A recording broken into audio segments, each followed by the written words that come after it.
नमस्कार, मैं ललित प्रजापति। और 8 पे कमीशन को लेकर लगातार अपडेट आ रहे हैं। हालांकि ऐसा फैसला कुन निर्णायक जिसको आप बोलते हैं डिसीजन वाला, ऐसा कोई बड़ा फैसला नहीं आ रहा है, लेकिन लगातार अपडेट आ रहे हैं। वो डिमांड से जुड़े हुए हैं। किस तरह की डिमांड है? ज़्यादातर जो डिमांड्स हैं, ज़्यादातर जो एम्प्लॉई एसोसिएशंस हैं, उनकी डिमांड एचआरए से जुड़ी हुई है। अगर इसमें 40% का इजाफा कर दिया जाता है तो ख़ास तौर पर जो मेट्रो में रहने वाले लोग हैं, टियर 1 शहरों के लोग, एम्प्लॉयज़ हैं, उन्हें इसका फ़ायदा मिलेगा। इससे जुड़ी डिमांड्स आई हैं। इसके अलावा इसे 40% एचआर और डीए की बात कही जा रही है। कौन कौन से एसोसिएशंस हैं जो ये डिमांड कर रहे हैं, इसको लेकर भी अपडेट आ रहे हैं। और ज़ाहिरा तौर पर 8 पे कमीशन से जुड़ा हुआ ये मामला और करीब करीब सीधे सीधे ये 1.25 करोड़ लोगों पर असर करेगा। कैसे? 69 लाख के करीब पेंशनर्स हैं और 50 लाख के करीब सेंट्रल गवर्नमेंट के एम्प्लॉई हैं जो 8th पे कमीशन का इंतजार कर रहे हैं। इसी को लेकर आज विस्तार से चर्चा करेंगे।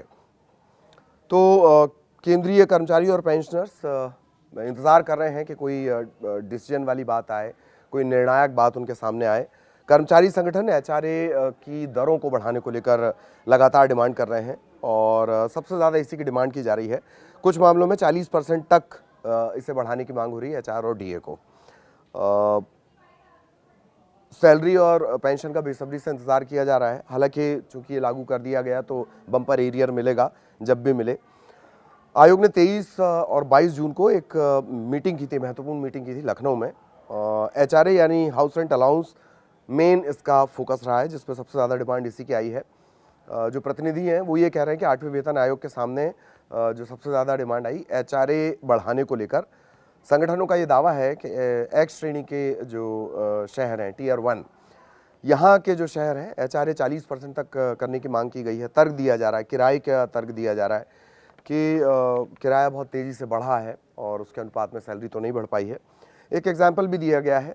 All India NPS employees federation के जो राष्ट्रीय अध्यक्ष मंजीत सिंह पटेल, ऐसी 3-4 जो फेडरेशंस हैं उसके रिप्रेजेंटेटिव आए थे, उसके बारे में भी आगे मैं आपको बताऊंगा। मंजीत सिंह पटेल ये तर्क दे रहे हैं, हवाला उनकी तरफ से, ये दावा उनकी तरफ से किया गया कि दिल्ली मुंबई जैसे महानगर जो है, मेट्रो सिटीज़ है, यहाँ मकान का किराया बेहद ऊंचा है और लेवल 1 का जो कर्मचारी है वर्तमान व्यवस्था के तहत उसे मिलता है 5,400 रुपये। एचआरए हाउस रेंट 5,400 रुपये मिलता है, जबकि साधारण अगर आपको एक 2 BHK भी लेना है तो करीब 12,000 या उससे अधिक है। हालांकि 12,000 तो बहुत कम हो गया मुंबई के लिहाज से, दिल्ली के लिहाज से, उससे कहीं ज़्यादा ही है। ऐसे में कर्मचारियों के लिए खर्च संभालना मुश्किल है, लिहाजा ये दावा किया, ये डिमांड की जा रही है कि इसको 40% किया जाए। फेडरेशन ने यह भी कहा है कि 8वें वेतन आयोग के सामने जो एक्स श्रेणी टियर 1 के शहर हैं उनके लिए 36%, वाई कैटेगरी के लिए 24% और जेड कैटेगरी के लिए ये 12% एचआरए किया जाए। दावा ये कि अगर ये प्रस्ताव स्वीकार होता है तो कर्मचारियों के एचआरए के तौर पर एक बम्पर बढ़ोतरी मिल जाएगी। अभी की व्यवस्था क्या है? अभी की व्यवस्था जान लीजिए। 10%, 20% और 30% की दर फिक्स है। 7वें वेतन आयोग के तर्ज पर ये 7वें वेतन आयोग में ये तय की गई थी। शुरुआत में जेड, वाई और एक्स के लिए 8, 16 और 24% एचआरए तय किया 7वां वेतन जब लागू हुआ था। जनवरी 2024 में महंगाई भत्ता यानी डीए 50% पहुंचने के बाद वित्त मंत्रालय ने इन दरों को बढ़ाकर 10, 20 और 30% कर दिया। ठीक, तो फिलहाल जो लागू है वो 10, 20, 30% है। इनकी डिमांड है कि इसे 40% तक बढ़ाया जाए। एक और संस्था है, केंद्रीय कर्मचारियों का बड़ा मंच है, national council joint consultative machinery, NCJCM। इसका कहना यह है कि एक्स कैटेगरी के जो शहर है उनके लिए 40, वाई के लिए 35 और जेड कैटेगरी के लिए इसे 30% किया जाए। ये सिफारिश की गई है NCJCM की तरफ से। सुझाव ये भी दिया जा रहा है कि भविष्य में जब डीए बढ़े तो उसके साथ साथ एचआरए में भी खुद बढ़ोतरी हो जानी चाहिए। हर बार आप ब्रेकिंग न्यूज़ देखते हैं कि सरकार ने डीए बढ़ाने का ऐलान किया, डीए बढ़ाने का ऐलान किया, जो अभी 60% के आसपास है। एक वीडियो में हमने आपको बताया कि महंगाई का फैक्टर लगा के और 2-3 महीने के जो महंगाई के आंकड़े आएंगे ये 62 से 63 जा सकता है। मोटा मोटी मान के चलिए 300 से 900 रुपये का इजाफा सैलरी में हो सकता है अलग अलग कैटेगरी के हिसाब से। तो अब ये कहा जा रहा है कि जैसे ही डीए बढ़े तो उसके साथ साथ एचआरए को भी बढ़ जाना चाहिए, ऐसी व्यवस्था, ये कहना है NCJCM का। एक और संस्था है IRTSA, ये है Indian railway technical supervisors association.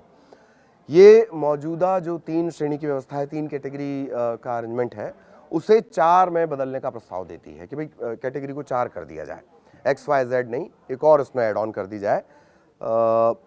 50 lakh से ज़्यादा आबादी वाले शहरों के लिए 40% प्लस यानी 40% से ज़्यादा डीए, 20 लाख से 50 लाख आबादी वाले शहरों के लिए 30% से ज़्यादा डीए, 20 लाख से 50 लाख आबादी वाले शहरों के लिए 30% प्लस और 5 से 20 लाख आबादी वाले शहरों के लिए 20% प्लस का डीए रखा जाए। 5 लाख से कम आबादी जिन शहरों की है उनके लिए भी 10% प्लस यानी 10% या उससे ज़्यादा ये डीए और एचआरए की मांग की जा रही है। ये एक और आपने सुन लिया, एक और जो कर्मचारी संगठन है उसका क्या कहना है। इसी तरीके से all India defence employee federation AIDEF ये भी कुछ वैसे ही सजेशन देते हैं जैसा NC JCM दे रहे हैं। 40%, 35% और 30% एचआरए की सिफारिश इनकी तरफ से की गई है। Federation of national postal organisations FNPO ये भी एक संस्था है। इसका कहना है कि एचआरए को डीए से जोड़ने और पेंशनर्स तक इसका लाभ मिले, इसका लाभ पेंशनर्स को भी मिले, ये डिमांड इनकी तरफ से की गई है FNPO की तरफ से।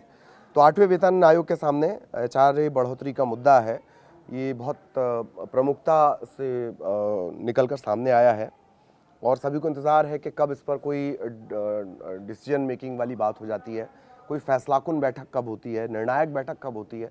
सबसे ज़्यादा निर्णायक बैठक वही रहेगी जिसमें फिटमेंट फैक्टर तय किया जाएगा। फिटमेंट फैक्टर ही वो की पॉइंट है जो ये तय करता है कि दरअसल सैलरी में कितना इजाफा होगा। उससे पहले के तमाम अनुमान लगाए जा रहे हैं, महंगाई के आंकड़े जो इनपुट लिए जा रहे हैं। हालांकि टाइम खत्म हो चुका है, कर्मचारी संगठनों से सुझाव मांगने वाला टाइम खत्म हो चुका है, लेकिन मोटा मोटी सभी ने इस तरीके से सुझाव दिए हैं। डीए और एचआरए को लेकर सबसे ज़्यादा डिमांड्स आई हैं कर्मचारी संगठनों की तरफ से। अब ये आयोग पर डिपेंड करेगा, आयोग के पास जो आंकड़े पहुंचने वाले उस पर डिपेंड करेगा कि फिटमेंट फैक्टर कितना होता है और उस फिटमेंट फैक्टर पर ही डिपेंड करेगा कि करीब 1.25 करोड़ लोग जो हैं पेंशनर्स और सेंट्रल एम्प्लॉई केंद्रीय कर्मचारी, उनके सैलरी में कितना इजाफा होता है। आगे भी इससे जुड़ा अपडेट आप तक पहुंचाएंगे। नमस्कार।